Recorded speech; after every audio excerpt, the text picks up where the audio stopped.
तकरार की तलखी में बात बनती नहीं, बिगड़ती है, लेकिन हम तलखी से नहीं। एचडी की स्पेशल ट्रांसमिशन में आपको खुशामदीद कहते हैं। आज जिस तरह से जो सुप्रीम कोर्ट की कार्रवाई हुई और जिस तरह से इश्यूज को टेकअप किया गया, उसमें 3 सबसे अहम बड़े इश्यूज हैं नाज़रीन। जेआईटी की फाइनल रिपोर्ट तो सबमिट हुई ही, पीर को अगली समात रखी गई है। अब मजीद तफसीलात आएंगी कि उस समात में जो है वो, चूंकि दलाइल तो मुकम्मल हो चुके हैं फरीकैन के, तो उस समात में क्या चीजें मजीद सामने आ सकती हैं। नाज़रीन, मैंने जिक्र किया 3 अहम चीजों का। सबसे पहले तो जनाब एसईसीपी के जो चेयरमैन साहब हैं, उन्होंने जिस तरह से टेम्परिंग की है रिकॉर्ड में और जिसकी फाइनल रिपोर्ट एफआईआर ने भी जमा कराई, उस टेम्परिंग पर मुकदमा दर्ज कराने की बात की गई। उस पर भी हम बात करेंगे कि कैसे एक अफसर खुद से रिकॉर्ड टेम्परिंग कर सकता है। वक्त की बात ऑनरेबल जजेस ने कहा कि भले 10 महीने हो, भले साल हो, वक्त मैटर नहीं करता।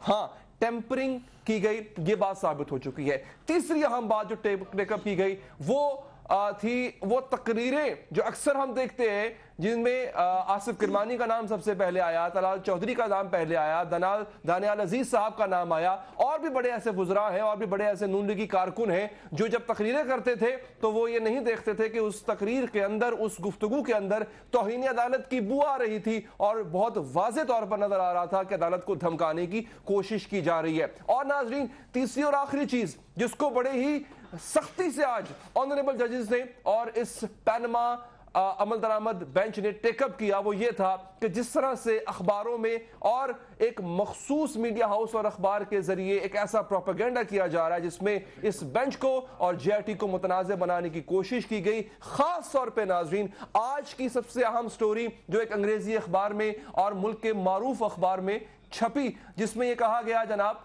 कि किस तरह से जो है वो इस पूरे खेल के अंदर जो है, इस पूरी जेआईटी रिपोर्ट के अंदर जो है वो बच्चों को कसूरवार ठहराया गया है। प्राइम मिनिस्टर नवाज शरीफ से इस पूरे अमल दरामद जो पैनामा का पूरा सिलसिला है उससे उनका कोई लेना देना नहीं है। खैर, इस पर बात करने के लिए हमें ज्वाइन किया है तजियाकार जनाब लियाकत शहबानी साहब ने। शहबानी साहब, बहुत शुक्रिया सर आपके वक्त का। साथ ही साहब हमारे 24 न्यूज़ एचडी के इस्लामाबाद से ब्यूरो चीफ और साहिब साहब ने। साहिब साहब, सर आपका भी बहुत शुक्रिया, आप शुरू से कवर भी कर रहे हैं, आप लीड भी कर रहे हैं उस टीम को जो सुप्रीम कोर्ट में इस पूरे केस को कवर करिए। तो मैं आपसे जानना चाहूंगा कि अब मजीद क्या हो सकता है। साथ ही साथ हमारे 24 न्यूज़ एचडी के एडिटर नॉर्थ जनाब फैसल फारूक साहब ने ज्वाइन किया, सर आपका भी बहुत बहुत शुक्रिया। अच्छा ऑन साहब, सर ये 3 अहम चीजें टेकअप की गई।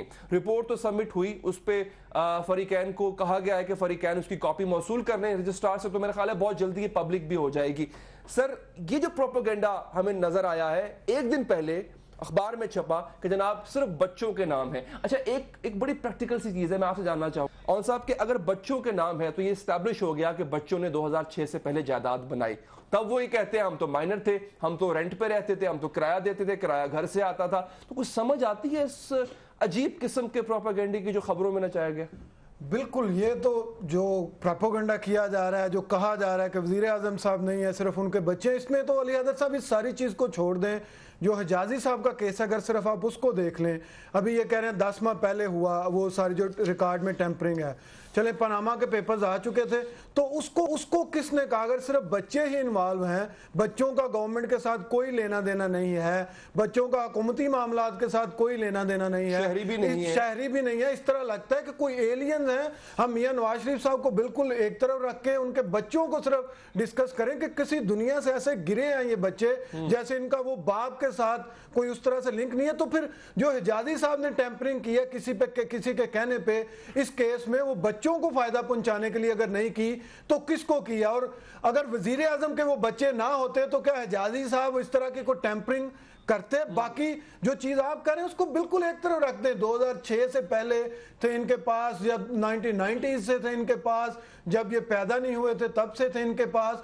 लेकिन अब जो सारी की सारी गवर्नमेंट मशीनरी, आपके मिनिस्टर, 4 मिनिस्टर्स आपके आके, सीनियर तरीन आके जो है वो प्रेस कॉन्फ्रेंस करते हैं। और फिर शुरू में ये कहा गया था जब जेआईटी में बच्चों का क्योंकि हुकूमत के साथ कोई तल्लुक नहीं, तो बच्चे खुद ही सारे मामलात को डील करेंगे। लेकिन फिर हमने देखा प्रोटोकॉल बच्चों के लिए किस तरह का लगा, कारकुनों को किस तरह बुलाया गया कि बच्चों के लिए कारकुन आए। तो या तो मियां नवाज शरीफ साहब डिसओन कर दें अपने बच्चों को, कहें कि मैंने इनको आग किया, मेरा इनके लेना देना बिल्कुल कोई नहीं, तब तो हम कहेंगे। ये भी एक कानूनी तरीका होता है कि आप बच्चों के साथ वालद को ना नथी करें, और ये पाकिस्तान में बहुत होता है कि आप आग कर दें। लेकिन यहाँ पे खुशी मनाई जा रही है इस बात की कि यार देखो प्राइम मिनिस्टर को कुछ नहीं हुआ, वो तो बच गया। जो प्रोपेगेंडा किया जा रहा है, बच्चे अलबत्ता कसूरवार है। तो ये फारूक साहब को ये कोई अच्छी बात है अगर बच्चे भी जो है वो इतने बड़े स्कैम में, इतने बड़े स्कैंडल में कसूरवार पाए जाते हैं इस प्रोपेगेंडा के मुताबिक। एक दूसरा सवाल मेरा जिंदगी बीच में ले लीजिएगा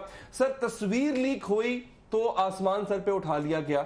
अब ये जो रिपोर्टर साहब हैं, इन्होंने न जाने कहां से जेआरटी की फाइनल रिपोर्ट पढ़ ली और उन्होंने कहा कि ये देखें जनाब, यहां पर तो बच्चों को कसूरवार ठहराया गया, प्राइम मिनिस्टर साहब को कुछ नहीं किया। तो आपको नहीं लगता ये भी उतना ही संगीन मामला है जितना तस्वीर लीक का था? नहीं, देखिए ये तो इंतहाई उससे भी ज़्यादा संगीन मामला है। तस्वीर का लीक हो जाना कोई ऐसी बात नहीं है कि वो एक इन्वेस्टिगेशन के सामने बैठे हुए हैं और उसमें कोई बेहूदगी नहीं है, कोई ऐसी चीज़ नहीं है। वो आराम से बैठे हुए हैं, एसी लगा हुआ है, मेज़ कुर्सी पास पड़ी है, कागज़ भी पड़ा है, पेंसिल भी पड़ी है, टिश्यू पेपर भी पड़ा है।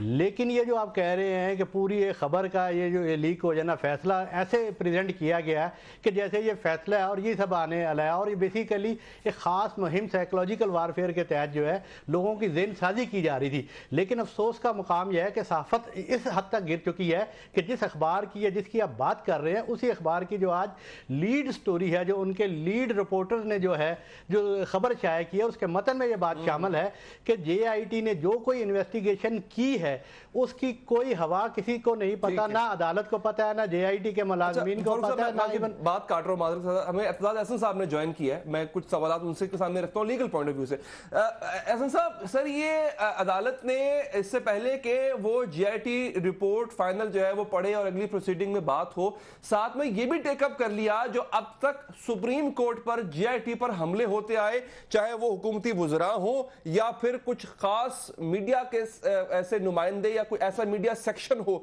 जो उन पर बार बार हमले कर रहा है, या फिर इदारे हो, सुप्रीम कोर्ट ने प्रायोरिटी दी है सर, पहले इनसे निपटेंगे बाद में आगे बढ़ेंगे। क्या कहेंगे सर आप? नहीं, वो तो जाहिर है सुप्रीम कोर्ट रिपोर्ट जो है जब तक उसका मुलायजा ना कर ले और उसको पढ़े ना, जज पढ़ना रिपोर्ट को मजीद कोई इकदाम नहीं कर सकते। तो उन्होंने करने थे आज, तो उससे जो निस्बत रखने वाले इशू थे JIT के, उन पे ही बात थी और उसी पे ही बात में उसी पे अहकाम जारी किए हैं। ठीक है। अच्छा सर, कतरी का बयान रिकॉर्ड नहीं हो सका या वो ये नहीं जा पाए या कोई कानूनी रुकावट आ गई या उसने आने से इनकार किया, ये मामला अपनी तरफ, लेकिन क्या ये JIT रिपोर्ट की क्या जो साख है क्या उससे मुतासिर होगी? क्योंकि ऐसा लगता है नून लीग मियां नवाज शरीफ साहब वो आवाज नहीं, जरा दोबारा मिलाइए प्रोड्यूसर साहब, दोबारा मिलाइएगा, ये बड़ा अहम सवाल था, इसकी लीगलिटी के हवाले से जरूर बात करेंगे। लियाकत साहब, सर अब कतरी जो है वो तो नहीं आया, हमें था कि शायद ये भी खबरें फ्लोट कर रही थी और उसी मीडिया हाउस की जानिब से कि हो सकता है JIT एक्सटेंशन मांगे और इस एक्सटेंशन में दोबारा कतरी से कोई राब्ता करने की कोशिश की जाए। खैर, कतरी का मामला अब चैप्टर अब क्लोज हो चुका, ना उसका बयान रिकॉर्ड हो सका ना वो आएगा। ये अब बता दिया गया नून लीग की तरफ से कि हम नहीं मानेंगे इस रिपोर्ट को, खुला ऐलान कर दिया गया जनाब आप जो मर्जी फैसला दें, जो मर्जी रिपोर्ट हो, हम नहीं मानेंगे। नून लीग तैयार है सर लड़ाई के लिए? देखिए, कतरी का आपने सवाल उठाया, तिलोर का शिकारी नवाज शरीफ की बीमारी के इलाज के लिए क्यों नहीं आ रहे? क्या मर्जला इलाज है, डॉक्टर अताई है, दवाई जैली है, या फिर खौफ तबाही है? ये तो अब वो नवाज शरीफ साहब और उसके दोस्त को पता है कि क्यों नहीं है। दूसरी बात आपने कहा कि इदारों के हवाले से, देखिए सुप्रीम कोर्ट ने पहले ही बांप लिया था गवर्नमेंट की नीयत के ये एक मुनज़्ज़म मुहिम जो है JIT के खिलाफ चला रहे हैं। और आप हैरान होंगे कि शाह से ज्यादा शाह की वफादारी में इस मुल्क पार्लिमान के मेंबरान जिन्होंने अल्फ उठाया है इस मुल्क के इदारों के तकद्दुस का, इस मुल्क के सिक्योरिटी और सॉवरेनिटी का, वही वुज़रा MNAs नवाज शरीफ साहब को खुश करने के लिए पूरे कवानीन को उन्होंने अपने हाथ में लिए। आप देखिए उन्होंने कोराम मचाया था, और ये MNAs हैं, ये सीनियर लोग हैं, तौहीन अदालत भी करते रहे। कोराम का अदालत ने अब नोटिस ले लिया है और मेरे ख्याल है उसको पहले टेकअप किया जाएगा, जिसके एतजाज हसन साहब ने भी कहा। हमारे साथ मौजूद है सेनेटर साहब। सर, सवाल मेरा ये था, पर्टिनेंट क्वेश्चन है, कतरी के बयान के बगैर ये फाइनल रिपोर्ट JIT की, इसकी लीगैलिटी पे क्या कल को सवाल उठा सकती है नून लीग? शरीफ खानदान के लोग इसकी लीगैलिटी पर अभी से सवाल बार उठा रहे हैं। नहीं, सवाल तो उठाएगी, उठा रही है, उठा लिया है उन्होंने।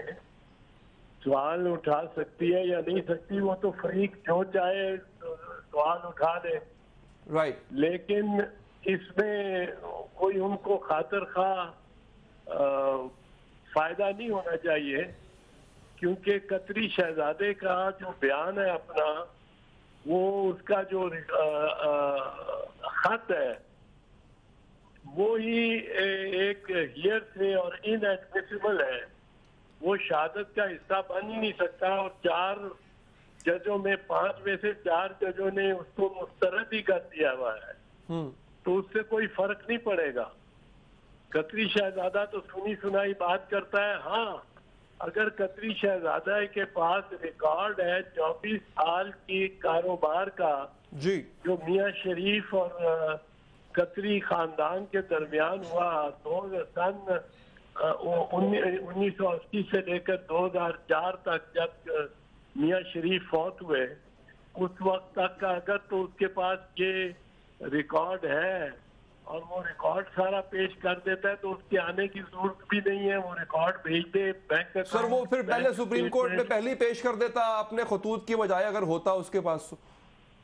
हाँ, वो तो है नहीं, तो इसलिए कोई उससे फर्क नहीं पड़ेगा। ठीक है सर, मैं ऑनसाई साहब आपसे सवाल करना चाह रहे हैं, लेकिन सर मुझे ब्रेकिंग का कहा जा रहा है। एहसास साहब, मैं आपके साथ दोबारा रब्ता करूंगा सर, फिर ऑन साहब आप तसल्ली से सवाल कीजिएगा। फारूक साहब, आपके ज़हन में आपके ज़हन में भी एक वक्फा है जी, और ब्रेकिंग पे चलते हैं न्यूज रूम की जानिब। उनके पास एक अहम खबर है, फिर दोबारा डिस्कशन को आगे बढ़ाएंगे। This is 24 breaking news. ताज़ा खबर से आपको अपडेट करें कि निहाल हाशमी की तौहीन आमेज तकरीर केस की समाअत जारी है। निहाल हाशमी के वकील हशमत हबीब ने तकरीर का मुतनाज़ा हिस्सा अदालत में पढ़कर सुनाया, जिस पर जस्टिस शेख अजमत सईद ने पूछा कि क्या ये हिस्सा आपकी तकरीर का नहीं है, जिस पर वकील का कहना था कि हिस्सा तो तकरीर का ही है, मगर इसे गलत अंदाज में पेश किया गया। मजीद क्या रिमार्क्स दिए जज साहिबान ने, जानेंगे अपने नुमाइंदे अदील सरफराज से, बल्कि इरफान मलिक से जानते हैं। इरफान, अपडेट कीजिएगा। जी बिल्कुल, देखिए जो मुतनाज़ा तकरीर का मामला था निहाल हाशमी की, वो आज फर्द जुर्म आयद होने तक आ पहुंचा है और अदालत ने आज फर्द जुर्म आयद कर दी है निहाल हाशमी पर। और इस सिलसिले में जो चार्जशीट थी वो निहाल हाशमी के हवाले कर दी है और अदालत ने यह हिदायत की है कि वो जो चार्जेस उन पर आयद किए गए हैं उसको पढ़ सकते हैं। निहाल हाशमी के वकील हशमत हबीब ने निहाल हाशमी की तकरीर का मुतनाज़ा हिस्से पढ़कर भी सुनाया, जिस पर अदालत का कहना था कि आज हाजिर सर्विस हो, कल रिटायर हो जाओगे। ये इशारा किसकी तरफ था? जिस पर वकील निहाल हाशमी ने कहा कि जज तो कभी रिटायर ही नहीं होता, हमेशा जज ही रहता है। जब अदालत ने कहा कि अब हम फर्द जुर्म आयद करने की स्टेज पर हैं, तो हशमत हबीब एडवोकेट ने कहा कि सबसे शैतान को भी उसके खिलाफ कार्रवाई करने से पहले वार्निंग दी गई थी। हमारे खिलाफ बराह रास्त फर्द जुर्म आयद की जाए, लेकिन अदालत ने उनकी ये सदा मुस्तरद कर दी है और उन पर बाकायदा फर्द जुर्म आयद कर दी है। हशमत हबीब ने ये भी कहा अदालत से कि आपको हंसने खेलने वाले वकील हैं, आप ऐसा ना करें, अगली तारीख पर फर्द जुर्म आयद करें। जिस पर जस्टिस शेख अजमत सईद ने निहाल हाशमी और उनके वकील से कहा कि आप भी तो अदालत के साथ खेल ही रहे हैं। अदालत ने सब फर्द जुर्म आयद करके चार्जशीट निहाल हाशमी के हवाले कर दी है और केस की समाअत 24 जुलाई तक मुलतवी कर दी है। जी बहुत शुक्रिया इरफान मलिक, आपने अपडेट किया।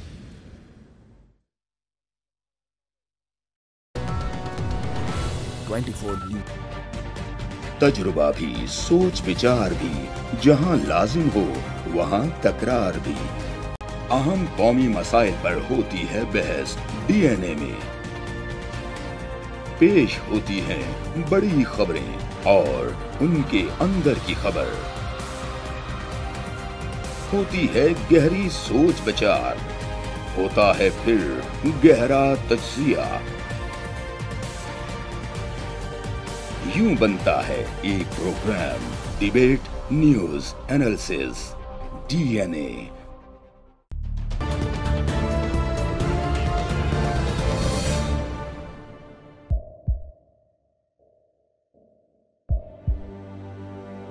आवाजों के शोर में मकासद गुम हो जाते हैं।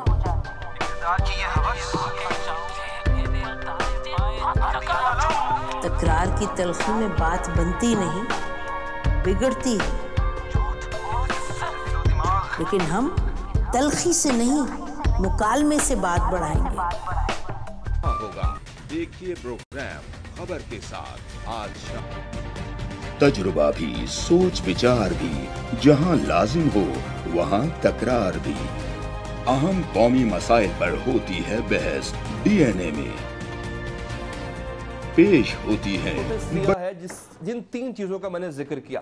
अच्छा, JIT रिपोर्ट में क्या है ये हम सिर्फ स्पेकुलेट कर सकते हैं, जो हमें नहीं करना चाहिए। एतजाज साहब ने बिल्कुल ठीक कहा, दुरुस्त कहा कि ये तो जब जजेस खुद पढ़ेंगे या जब ये रिपोर्ट पब्लिक होगी, जो कि जरूर होगी क्योंकि फरीकैन को इसकी कॉपियां हासिल करने को कहा गया है, जो बहुत जल्द गालिबन सामने आ जाएंगी। लेकिन जो 3 अहम चीजें आज सुप्रीम कोर्ट ने टेकअप की है वो बड़ी अहम है। और साहब एक दफा फिर सर यहां तक पूछ लिया गया, आप कितना डीपली मॉनिटर कर रही है सुप्रीम कोर्ट कि उस मीडिया हाउस को कितने इश्तेहारात मिले हैं, क्योंकि अक्सर यही होता है कि जब आप गवर्नमेंट के फेवर में और उसकी तारीफों में जमीन व आसमान के कलाबे मिलाते हैं तो फिर आपको इश्तेहारात की सूरत में उसका रिवॉर्ड दिया जाता है। तो आपको लगता है सुप्रीम कोर्ट ने इस इशू को वाकई सीरियस लिया है कि मीडिया का टूल इस्तेमाल करके किस तरह से सुप्रीम कोर्ट, JIT इदारों को मिलान करने की कोशिश की गई? जी बिल्कुल अली हैदर साहब, आज बड़े ही वाज़े तौर पे सुप्रीम कोर्ट ने जो कंडक्ट ऑफ एक आपका गवर्नमेंट ऑफिशियल है उस पर, फिर आपके सियासतदानों पर, जो सबसे अहम है मीडिया पे।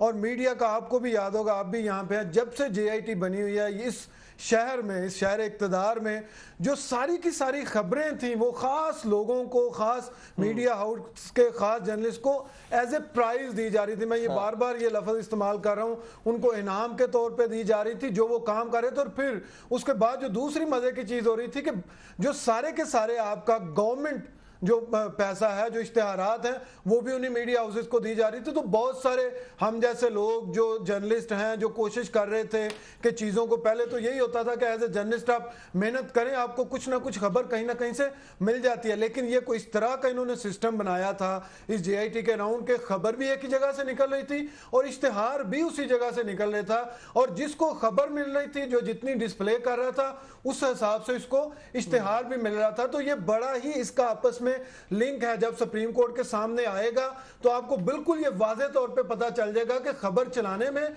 और इश्तेहार मिलने में एक बहुत खास तालमेल है और बड़ा लिंक है। जो मीडिया हाउसेस सबसे ज्यादा मिलान कर रहे थे JIT को, जो सुप्रीम कोर्ट के जजेस की तरफ इशारे कर रहे थे, एक्सक्यूज मी, उनको करोड़ों रुपए के डेली बेसिस पे इश्तेहारात ना सिर्फ यहां से मिल रहे थे, आपको यह भी देखना पड़ेगा कि पंजाब गवर्नमेंट से कौन से ग्रुप्स को उन दिनों में इश्तेहारात मिल रहे थे, क्योंकि जितना एड का जो है वो फेडरल गवर्नमेंट का तकरीबन जितना इनके पास बजट है उतना ही उनके पास है। आप देखें आपको CPAC के इश्तेहार नजर आएंगे, आप देखें आपको बिजली के जो है मुख्तलिफ, तो इसमें सिर्फ एक किस्म के इश्तेहारात नहीं, इसमें मुख्तलिफ मिनिस्ट्रीज ने उन दिनों में कौन से मीडिया हाउसेस को, और फिर उन मीडिया हाउसेस की जितनी सब्सिडरीज हैं, जैसे कुछ मीडिया हाउसेस हैं उनके 10-10 इदारे हैं, उनको फिर देखना पड़ेगा कि उन सब को मेरे ख्याल में सुप्रीम कोर्ट देखेगी जब उन्होंने मंगवा लिया पूरा रिकॉर्ड। ये ना हो कि किसी एक का बताया जाए कि एक इदारे में एक को इतने दिए गए और बाकियों को उसमें से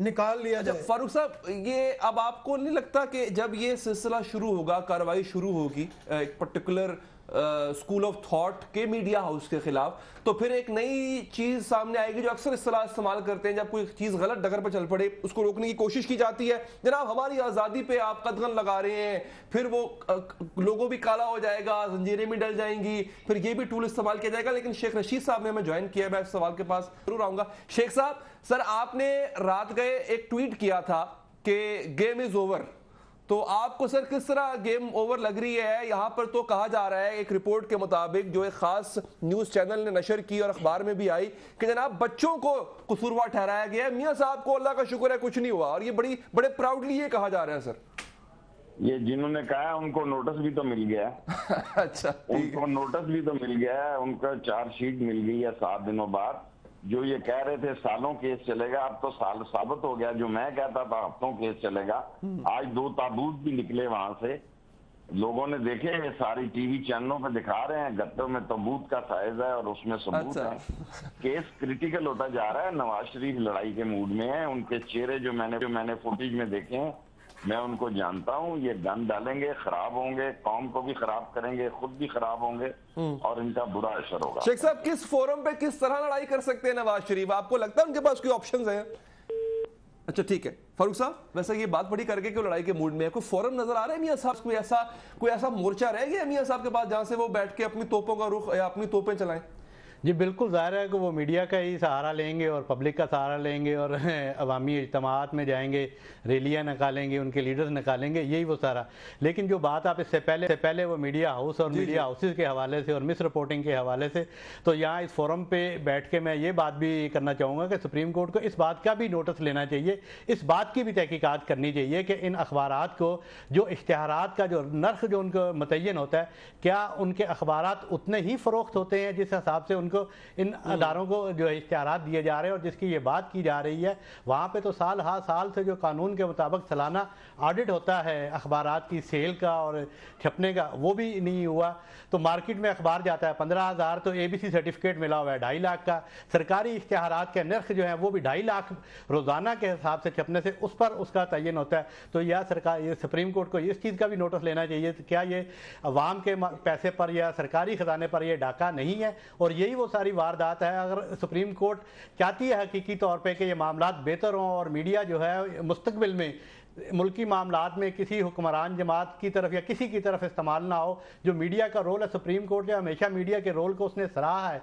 जो हकीकी मीडिया का रोल बनता है कि वो अवाम को आगाह करे, अवाम की एजुकेशन करे, अवाम को हालात से आगाही करे। अगर मीडिया खुद एजेंडे का हिस्सा बन जाए, किसी पार्टी का हिस्सा बन जाए और इस सूरत में बने कि उससे सरकारी वसाइल मुहैया किए जाएँ, तो उसका नोटिस लिया जाना चाहिए। और सुप्रीम कोर्ट का लगे हाथों इस मामले को भी देख लेना चाहिए कि ये तमाम जो अखबारात वाले हैं, क्या जिस हिसाब से मैं फारूक साहब एक अहम खबर नाज़रीन के लिए यहाँ पर रख दूं, निहाल हाशमी साहब पे फर्द जुर्म आयद हो गई है सर। अब आप ये देखें कि इससे संजीदगी का अंदाजा लगा लें फारूक साहब, ऑन साहब, फर्द जुर्म क्यों ना है, संजीदगी क्यों ना हो? देखें तो सुप्रीम कोर्ट के जजेस जो हैं वो आइन के तहत रुकन है और वो बैठे हैं अवाम को इंसाफ फराहम करने के लिए और जिन एक आइनी जिम्मेदारी अदा कर रहे हैं। लेकिन एक हुक्मरान जमात का सेनेटर जो है वो अपनी तकरीर में उन्हें धमकियां देता है और उन्हें कहता है कि तुमने कल रिटायर भी होना है, तुमने कल वापस भी आना है, तुम्हारे बच्चों ने इसी माशरे में रहना है। तो क्यों ना सुप्रीम कोर्ट नोटिस ले? ये तो एक आम छोटी सी अदालत, सिविल जज को भी नोटिस ले लेना चाहिए था कि एक शख्स जो है वो अदालत को लगाओ। फारूक साहब, मैं ये सवाल जाकर साहब से करता हूँ, शायद इनको लगा होगा नहीं यार we will go scot free है, बस हम जो है इसी खिचड़ी के अंदर अपनी भी 4 बातें कर देंगे और कुछ नहीं होगा। लेकिन सुप्रीम कोर्ट सब नोटिस कर रहा था, खामोश था, शहवानी साहब पर नोटिस कर रहा था। इसको भी बात कीजिएगा। और ये जो बात मीडिया हाउसेस की हो रही है, फारूक साहब ने बड़ी अच्छी बात की है कि आज के बाद कोई फिर हुकूमत का इनकम्बेंट गवर्नमेंट के टूल के तौर पर मीडिया हाउस इस्तेमाल कम से कम नहीं होगा इश्तिहारों की रिश्वत के एवज। लेकिन सुप्रीम कोर्ट को हम खिराजी तहसीन पेश करते हैं। इस केस में उन्होंने पहले कह दिया कि हम ऐसा फैसला करेंगे कि सदियों तक याद रखा जाएगा। और यकीनन सबसे अहम तरीन जो मसला है पाकिस्तान में वो करप्शन, बदनवारी है, टैक्स इवेजन है। और इस हवाले से इस मुल्क के वजीर आजम, रूलिंग फैमिली के सरबराह, पाकिस्तान के एक बहुत बड़े बिजनेसमैन, बड़े सरमायादार नवाज शरीफ साहब जो है फंस गए। कोई तस्वर नहीं कर सकता था कि इन पे कोई याद डालेगा, कोई इनसे पूछ भी सकता है। सब ये कह रहे थे कि JIT के 18-19 ग्रेड के ऑफिसर्स में शायद इतना हिम्मत ना हो। आप देखें अल्लाह ने कहां से हिम्मत दे दिया उनको। और इतने धमकियों, इस तूफान के बायस, धमकियों के बायस, खौफ सबके बावजूद, यानी पूरे एक तरफ पूरा रियासत और उसके इदारे हो गए थे, एक तरफ सिर्फ JIT के 6 ऑफिसर्स। रिकॉर्ड टैंपरिंग किया इन्होंने। पहले 2 जो मेंबरान थे इंडिविजुअली उन पे एतराज उठा दिया, फिर JIT पे हमले शुरू कर दिए, धमकियां शुरू कर दी, फिर भी इन्होंने अपना काम किया। और सुप्रीम कोर्ट का अगर सुपरविजन नहीं होता, तमाम नोटिस ना लेता और इन मामला को नहीं देख रहा होता, तो JIT के 6 ऑफिसर्स इन बेचारों के पास इस माफिया के साथ लड़ने की सिकत कहां से आती। और इन्होंने अपना काम किया। और एक बात आज वाजे हो गया अली हैदर कि नया पाकिस्तान इदारे बनाने जा रहे हैं, सुप्रीम कोर्ट बनाने जा रहे हैं। और जिन लोगों ने मेंबरान ने, मिनिस्टर्स ने ये एडवांस में कह दिया कि हम जेआईटी के फैसले को, रिपोर्ट को मुस्तरद करते हैं या सुप्रीम कोर्ट के फैसले को एडवांस में मुस्तरद करते हैं। इसका ये मतलब है कि नए स्ट्रेटेजी के तौर पे ये पूरे अवाम को सुप्रीम कोर्ट के अगेंस्ट उसको वरगला रहे हैं। इनकी नई सफबंदी और हिकमत अमली है। ठीक है सर। अगर सुप्रीम कोर्ट को आप मुतनाज़ा इस तरह बनाएंगे तो इन कोर्ट्स में दिन में लाखों लोगों के मसाइल वहां जाते हैं, बड़े बड़े बहुत लोगों को आप ये कह रहे हैं कि सुप्रीम कोर्ट को ना माने और होने जा रहे हैं। तसादुम की तरफ जा रहे हैं। बड़ा अहम नुक्ता सर। और साई साहब अब हम थोड़ा आगे बढ़ते हैं, क्योंकि हमने जिक्र किया कि 3 चीजों को आज टेकअप किया गया। दूसरी अहम चीज सर, रिकॉर्ड टेम्परिंग। अच्छा, इसमें रिकॉर्ड टेम्परिंग का जो पूरा इशू, ये FIA ने इन्वेस्टिगेट किया और पर्चा काटने की दरख्वास्त जो है वो भी उन्होंने दी, वो भी आपके नजर से गुजरी होगी।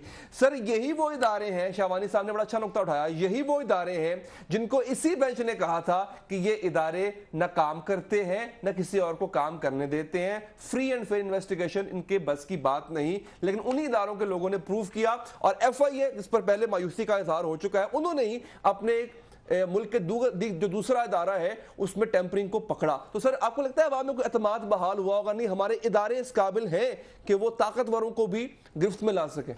बिल्कुल अली हैदर साहब, जो ज्यादा ताकत थी वो सुप्रीम कोर्ट की बैकिंग थी और हमने देखा कि सिर्फ 6 लोग उन इदारों में से। और अब ये देखें, अब बड़ी मजे की, पहले सुप्रीम कोर्ट कह रही थी कि इन इदारों में नहीं, अब जब उन्होंने काम करना शुरू किया है तो आपकी सिविलियन जो वो कह रही है कि हम इनको नहीं मानते। अब देखें, जो आपका आसफ करमानी साहब हैं, वो ये नहीं कहते कि नसीम, ये जो हिजाजी है वो इनका दुश्मन है, वो कहते हैं बिलाल रसूल जो काम कर रहा है वो नवाज शरीफ का दुश्मन है और हिजाजी जो उनके लिए टेम्परिंग कर रहा है वो उनका दोस्त है। तो सबसे जो बड़ा प्रॉब्लम था जो हमारे सिविलियन अदारों का, कि उनकी बैकिंग, उनको कोई बताए, उनको कोई पीछे कॉन्फिडेंस दे, इन्हीं के अंदर ये लोग थे और ये कर सकते थे। लेकिन जब ऊपर नसीम हिजाजी साहब की तरह के जफर हिजाजी साहब ने ज्वाइन किया है, मैं आता हूं, आप देख लें कि मुबशिर लुकमान साहब ने ज्वाइन किया, उनसे गुफ्तगू कर लें। मुबशिर साहब शुक्रिया सर आपके वक्त का। ऐसा लग रहा था कि शायद ये धमकियां भी दे देंगे, ये नारे भी लगा देंगे, ये टेम्परिंग भी कर देंगे, लेकिन कोई कुछ कहेगा नहीं। लेकिन सुप्रीम कोर्ट ऑब्जर्व कर रही थी सर, और अब फाइनल स्टेज आ चुकी है कि सुप्रीम कोर्ट ने इन तीनों चीजों को, यहां तक कि फॉल्स प्रोपेगेंडा जो एक खास मीडिया हाउस कर रहा था उसको भी बेनकाब किया है। सर क्या कहेंगे आप?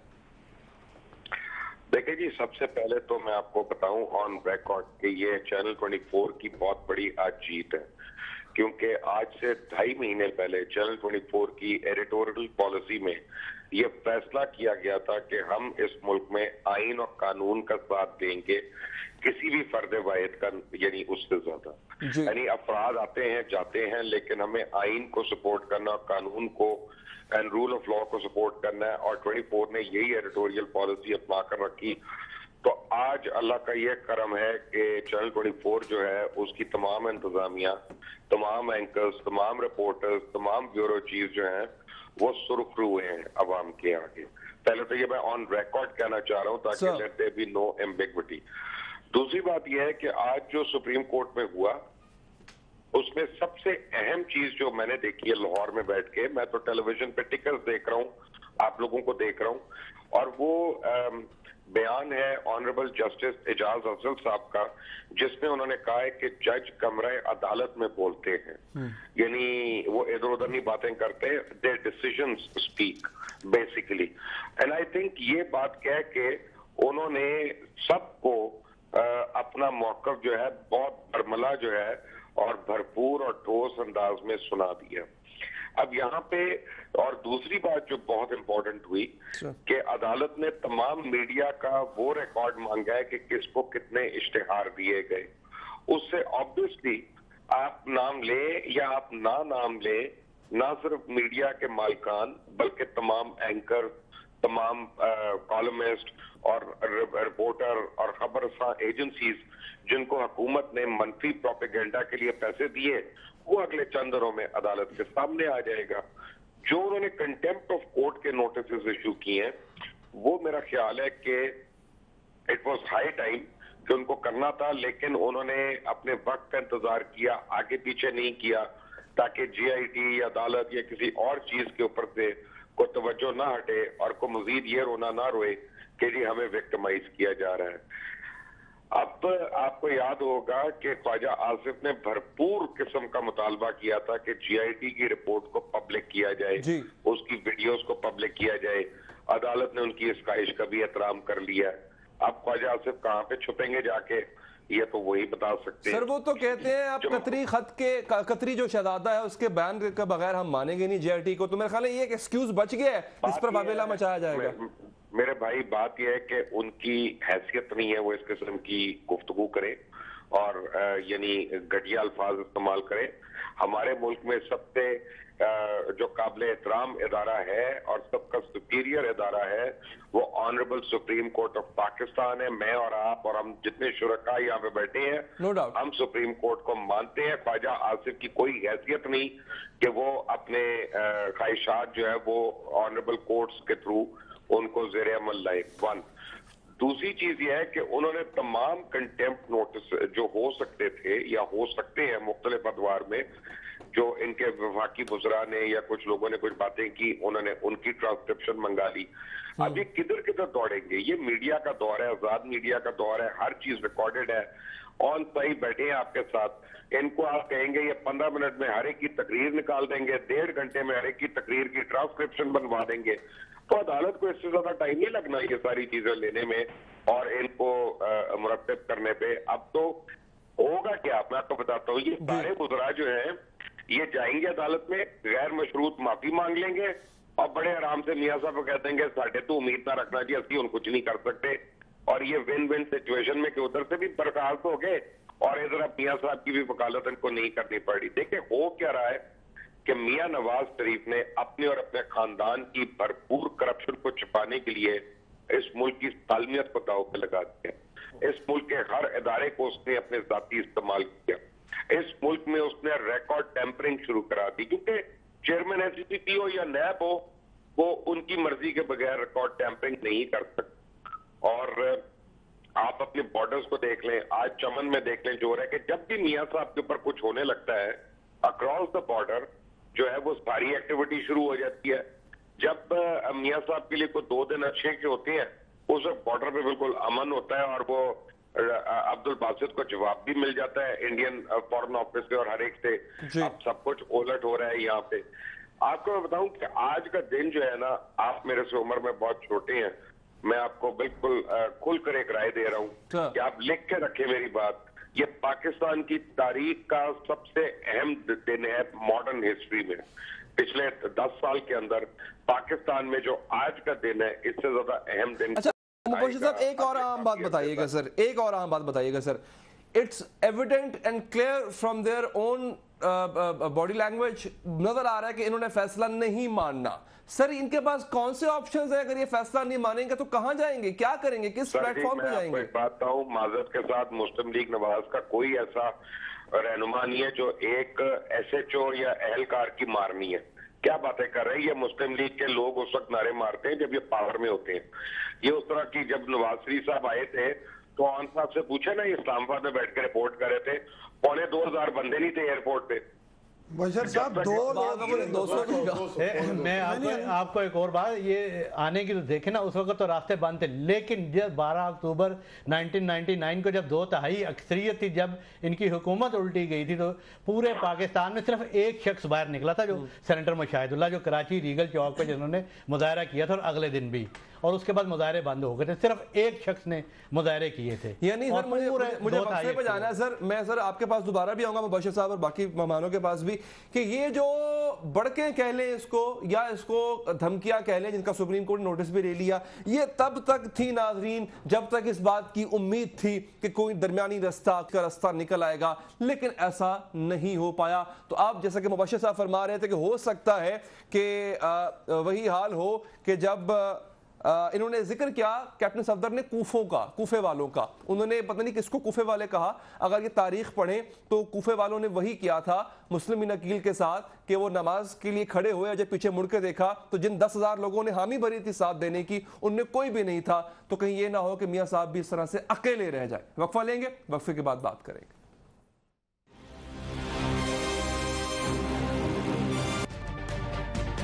तजुर्बा भी, सोच विचार भी, जहां लाजिम हो वहां तकरार भी।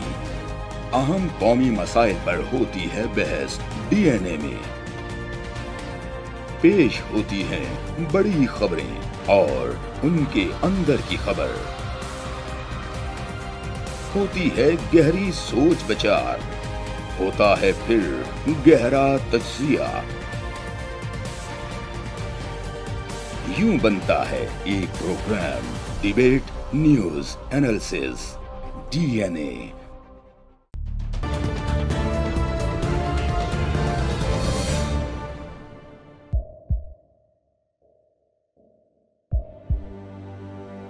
आवाजों के शोर में मकासद गुम हो जाते हैं।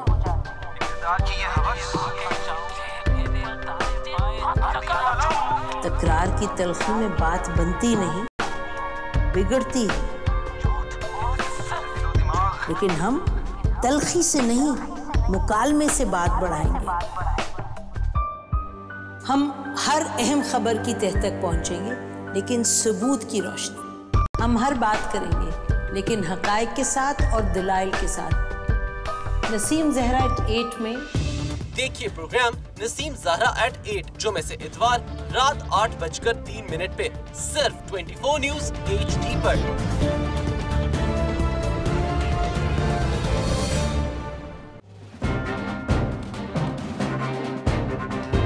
लिखते रहे जुनू की हिकायात खूं चुका।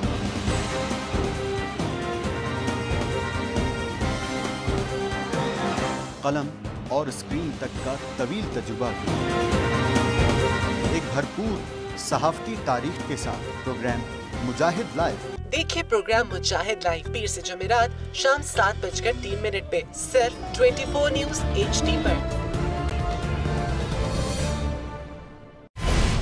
पैनामा लीक्स में अभी तक $55 बिलियन पाकिस्तानियों का आइडेंटिफाई हुआ है। हमारे मुल्क की औरतें जो हैं वो टॉर्च लाइटों में अपने बच्चे जनने पे मजबूर हो गई। क्या अभी ये गारंटी है कि आगे ऐसा वहीं पे नहीं होगा या कहीं और पे नहीं होगा? सच्ची बात है कि मेरे पास बात की किसी बात का जवाब नहीं। जहांगीर तरीन की सियासत खतरे में पड़ गई थी जब उनको ये बताया गया कि उन्होंने कर्जे माफ करवाएंगे। हमारे यहाँ का अदालती निज़ाम अगर सौलत मिर्जा को फांसी देता है, उस आदमी को क्यों छोड़ देता है जो सौलत मिर्जा बनाने वाला? क्या कोई भी करप्ट सियासतदान जो है उसकी चोरी जो है उसको पकड़ने से जमहूरियत खतरे में पड़ती है, इंसाफ खतरे में पड़ता है।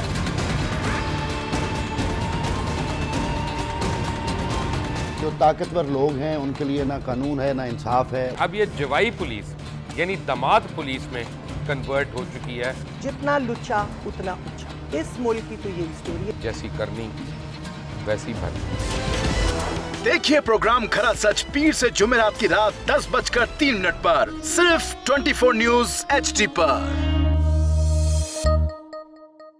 इंशाल्लाह हम कौम की तकदीर बदल देंगे, इंशाल्लाह लोड शेडिंग खत्म कर देंगे, एम्प्लॉयमेंट लेकर आएंगे, इंफ्रास्ट्रक्चर बिल्ड करेंगे। तो मैं इन बातों पर यकीन ना करूं क्योंकि वो असेंबली में बात कर रहे हैं और ये सब सियासी बयान है, इनकी कोई अहमियत नहीं है। क्या कहेंगे आप? अभी आप एक प्रोग्राम कर रहे हैं, दूसरा इसी तरह करेंगे तो आपके थोड़ा सा ना उसमें लफ्जों में फर्क पड़ जाएगा। आपने भी तारीख पढ़ी है और तारीख बशरियत में अब तक यही होता आया है कि माँ बाप ने अपनी औलाद को बचाने के लिए बड़ी कुर्बानी। एक दौर ऐसा भी आएगा कि एक शख्स न्यूट्रल स्टांस था। तस्वीर लीक का मुद्दा भी डालने की कोशिश की गई, सुप्रीम कोर्ट ने उसकी भी कल ही आज खोल दी कि जनाब आपके पास इख्तियार है, आप बता दो किसने लीक की थी, आप नाम भी बता दो। सर आप क्या समझते हैं कि अब कोई फ्रंट ऐसा रह गया है जिस पे नून लीग एक एक्सक्यूज या वो जो एक लाल झंडी है वो दिखा के अपनी लड़ाई लड़ सके? बिल्कुल, और इसमें जो सबसे अहम चीज़ है जिसकी तरफ जो सारे की सारी पॉलिटिकल पार्टीज़ को फ़ायदा होता है इस तरह की चीज़ों में, वो सियासी शहीद बनने के लिए वो सारा, लेकिन मेरा ख्याल है उससे भी अब ये निकल गए हैं। जिस तरह इन्होंने JIT को मुतनाज़ा बनाने की कोशिश की और जिस तरह आप एक ख़ास अदारे की तरफ कर रहे हैं, तो आज सुप्रीम कोर्ट ने भी वाज़े तौर पर उनसे ये भी पूछा, जो इस पे द न्यूज़ पे और जंग ग्रुप पे जो एक इल्ज़ाम है या जो एक चीज़ जिसका उन्होंने उनसे जवाब मांगा कि आपको ये किसने बताया कि सुप्रीम कोर्ट ने JIT की जो जुडिशल कॉम्प्लेक्स को ISI के हवाले किया था। उन्होंने कहा ये FIA के हवाले था और किसने ये दी है वो भी बताया जाए। तो ये सारे का सारा इसमें बेसिकली सो कोशिश क्या हो रही थी गवर्नमेंट की तरफ से कि उन सारे लोगों को डिस्क्रेडिट कर दिया जाए जो वज़ीर आज़म नवाज शरीफ और उनके बच्चों को इन्वेस्टिगेट करें, क्योंकि इनको पहले दिन से ये पता चल गया था मिठाइयाँ बांटने के बाद कि अब इनके दिन गिने जा चुके हैं, अब इन तिलों में तेल नहीं है, अब ये 6 लोग जो हम सबसे पहले कह रहे थे कि सुप्रीम कोर्ट ने इन इदारों पे कहा, लेकिन फिर ये 6 लोग जो सेवियर्स हैं वो सामने आए और कोई प्रेशर उन्होंने नहीं लिया। लेकिन जब उन्होंने प्रेशर नहीं लिया, क्योंकि इस गवर्नमेंट का एक ही तरीका वारदात है, फारूक साहब आपको बेहतर बता सकेंगे, खरीद लो। आपने देखा ये जजों को खरीद लेते थे, आपने देखा कि ये लोगों को खरीद लेते थे, आपने देखा कि ये अपने क्रिटिक्स को खरीद लेते थे, सरकारी अफसरान को खरीद लेते थे। लेकिन इस दफा ये नहीं चला, तो फिर उन्होंने कहा कि अब सबको गंदा कर दो। फारूक साहब उसमें नहीं, मेरा ख्याल अहम बात, मैं आपके पास आता हूँ शाबानी साहब। फारूक साहब बड़ी अहम बात उन्होंने की, ये कहा जा रहा था कि अभी जो बिल्कुल सेकंड ईयर की क़यादत है नून लीग की वो सामने नहीं आई। ये जो परसों 4 वुज़रा ने प्रेस कॉन्फ्रेंस की सर, इकट्ठे नजर आए, हमें एक ही लाइन में बैठे हुए थे, उसके बाद तो ये बातें होने लगी कि जनाब अब वाकई ऐसा लग रहा है कि नून लीग प्रेशर में है, खतरे की घंटी बज चुकी है। क्योंकि जब ये आके बात कर रहे हैं जिनके बारे में कहा गया प्राइम मिनिस्टर के कैंडिडेट भी हैं, आइंदा प्राइम मिनिस्टर के, तो फिर इनको लगा खतरे की घंटी बज गई। नहीं, खतरे की घंटी तो जी पहले दिन ही उनके बज गई थी जब JIT तश्कील पाई थी और जो सुप्रीम कोर्ट ने 13 सवालात फ्रेम किए थे, क्योंकि हुक्मरान जमात के पास जिन पर इल्ज़ाम था उनके पास उनके जवाबात नहीं थे। तो इसीलिए वो पॉलिसी जो है वो एक ऐसी पॉलिसी बनाई गई कि जैसे ही JIT की कार्रवाई शुरू हो, अंदर बाहर कोई ना कोई हुकूमती रुकन जो है वो उस पर जो है तबर्राबाजी शुरू कर दे, उसको धमकियां देना शुरू कर दे।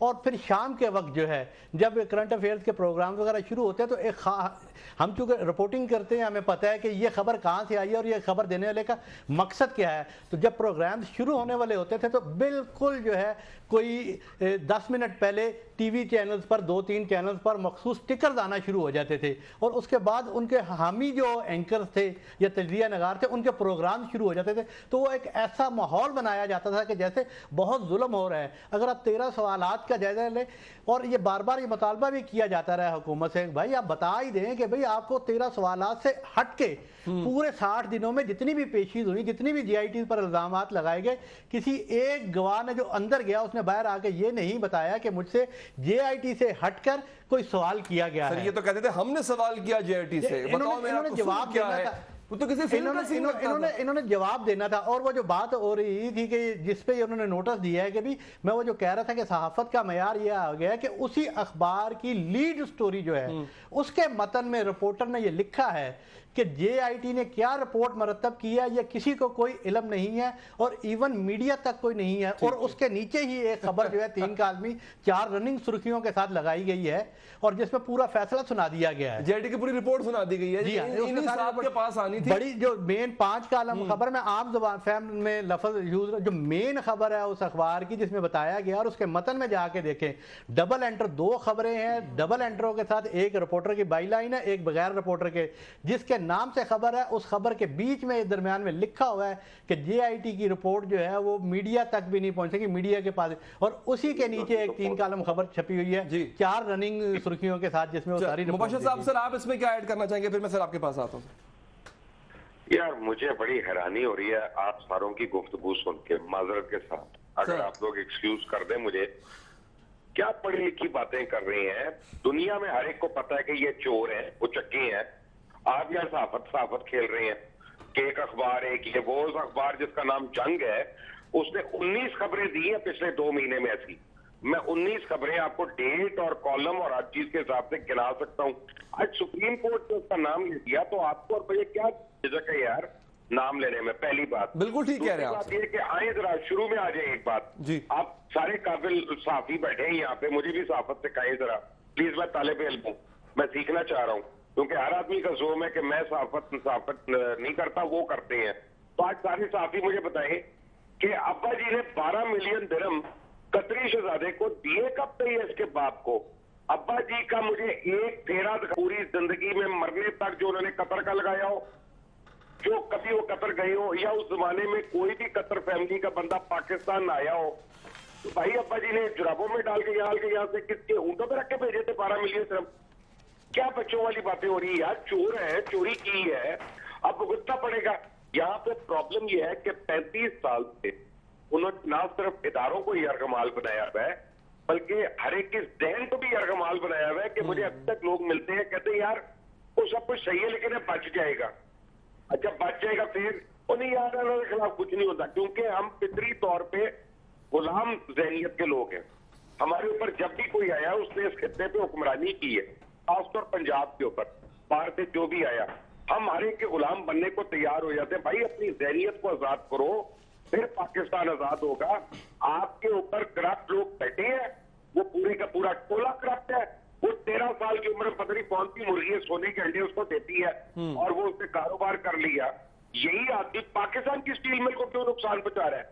अगर अपनी स्टील मिल 3 बार लगाता है और अरबों रुपए के उसमें फायदे उठा लेता है, तो 19 कंपनियां की पाकिस्तान में क्यों बैंकरप्ट डिक्लेयर हुई है? बताइए जरा मुझे। 4.5 अरब पाकिस्तानी बैंकों का क्यों अपना वो उठ गया था, बढ़ गया था, अदालतों तक पहुंच गया था? फिर बाद में किसने इनके जाके पैसे अदा किए? वो भी इन्होंने खुद नहीं अदा किए।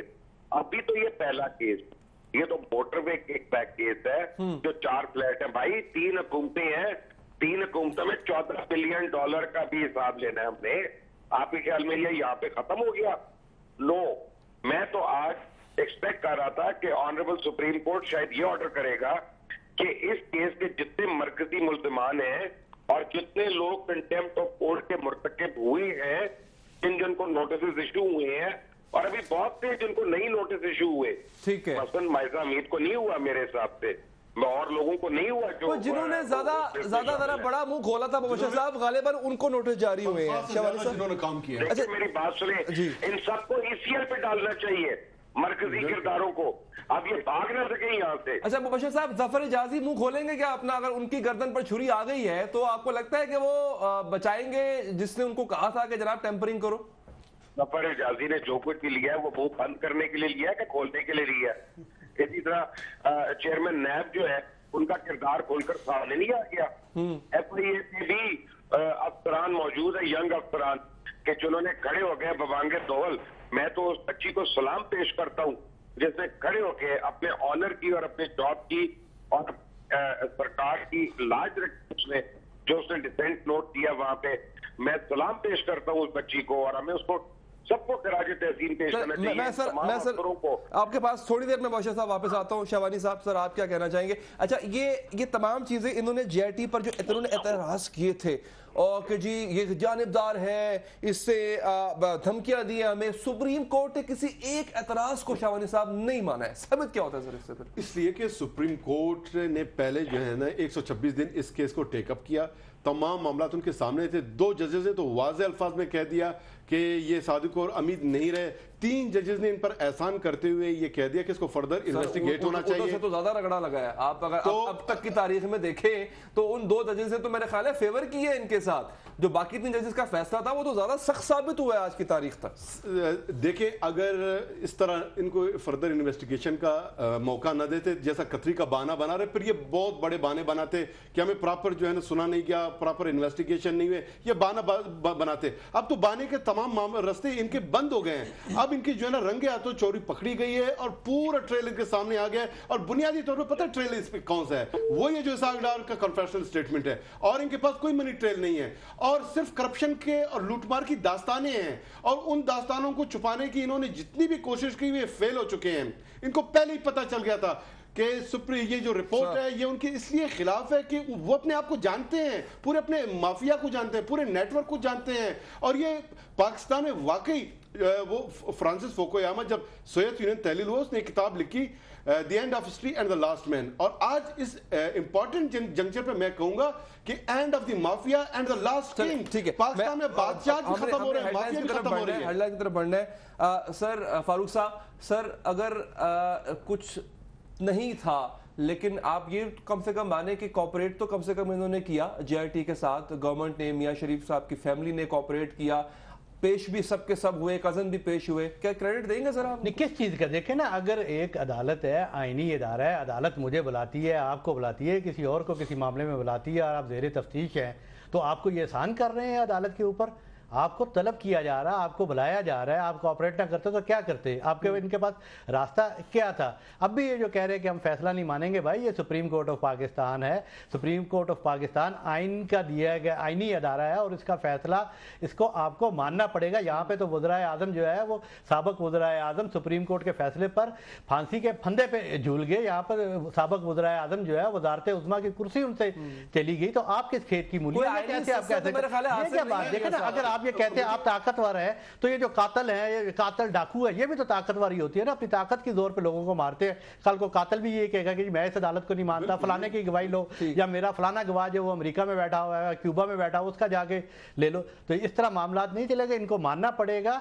और ये एक महज़ब माशरा है और ये पहले भी मानते हैं। के पास 190 है सर, अगर नहीं मानते जो कहता है कि मैं सुप्रीम कोर्ट को नहीं मानता, इसका मतलब है वो पाकिस्तान के कवानीन होता, जिस आइन के तहत सुप्रीम कोर्ट काम करती है उस आइन को नहीं मानता, और फिर उसी आइन के तहत जो है ना पार्लिमान है, पार्लिमान को नहीं मानता। और जो शख्स या जो ग्रोह पाकिस्तान के आइन, कवानीन, उसके इदारों को नहीं मानता, बुनियादी तौर पे वो किसी भी सियासी रियासी उधर के नायल हो जाते हैं। और अगर सुप्रीम कोर्ट रेफरेंस से काम न ले, बुनियादी तौर पे टेक्निकली देख लीजिए, बगावत है, बगावत की तरफ अभी शुरू नहीं हुई, अभी ये तो देखना का फैसले के बाद रवैया सामने आता है। साहिब साहब, किसी किस्म का कोई इस्तिस्ना हासिल है मियां साहब को? आपको लगता है कि ऐसी दीवार है जिसके पीछे खड़े होने के उनके पास ऑप्शन है? बिल्कुल कोई दीवार हासिल नहीं है। आप एक जो है वो आप देखें ना, पब्लिक के नुमाइंदे हैं और फिर नुमाइंदों के सबसे ऊपर सरदार हैं आप, जिसको बिल्कुल वाजे होना चाहिए, सामने आपने वोट लेना है, आपके लोग हैं जिनको आपको जवाब देना चाहिए। लेकिन एक चीज अली आदर साहब, मैं सिर्फ एक चीज कहूंगा कि ये सारा जो नैरेटिव बिल्ड कर रहे हैं उसमें एक चीज वाजे हो रही है कि ये फैमिली जो थी मियां नवाज शरीफ साहब की,